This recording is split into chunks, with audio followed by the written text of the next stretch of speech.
देखा था वैसा रहता है। ये देखो प्लेट ऐसे रख के, ये प्लेट निकल गया था, इसको वजह से ज़्यादा वाइब्रेशन हो रहा था ये।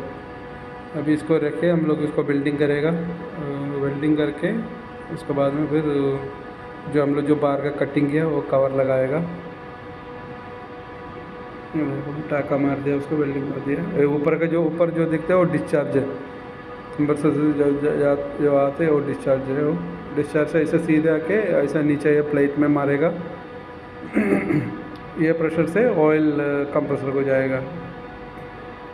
ये ऑयल रिसीवर का अंदर का हिस्सा ऐसा रहता है। ये वीडियो आप लोग को अच्छा लगेगा तो लाइक करें, शेयर करें, सब्सक्राइब करें मेरा चैनल को।